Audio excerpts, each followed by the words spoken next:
From worms in the ground to stars in the galaxy, God governs.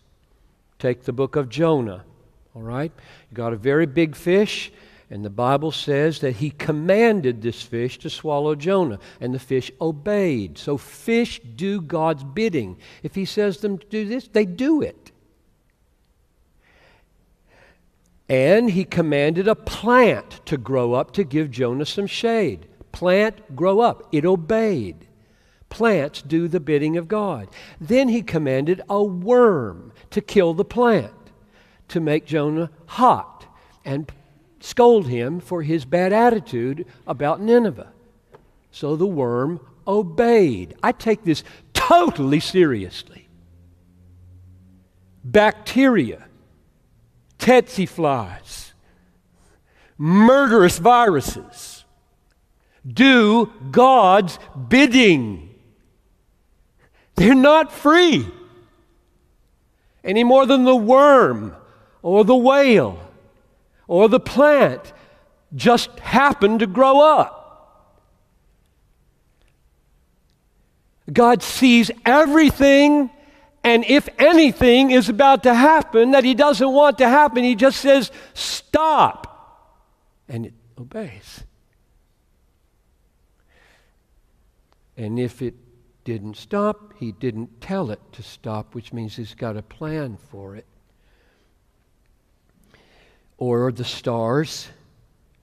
Lift up your eyes and see who created these. He who brings out their host by number, calling them all by name, by the greatness of his might, and because he is strong in power, not one of them is missing. Why are stars where they are, doing what they do? He is mighty in power. That's why. I'm totally not a naturalist. I see fingers of God in the atom and in the galaxies all the time, every millisecond of history, controlling everything. I don't know what kind of God that you have who may be folding his arms, sitting back, doing nothing, letting the world run rampant. That's just not the biblical God, and therefore not our God. If the stars, how much more the weather, disasters, disease, disability, death. Psalm 147, verse 15. He sends out his command to the earth. His word runs swiftly. He gives snow like wool. They had 40 inches last week in the Smoky Mountains. God did that. He hurls down his crystals of ice like crumbs. Who can stand before his cold? I love living in Minnesota. Is that cold? That's God. You haven't felt cold yet, all you Californians. Just arrived. He sends out his word and he melts them.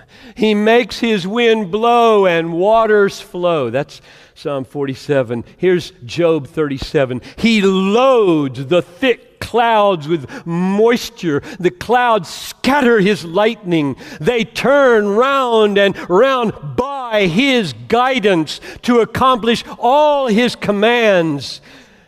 He commands them, and on the face of the inhabitable world, he does his bidding, whether for correction or for his land or for love, he causes it to happen.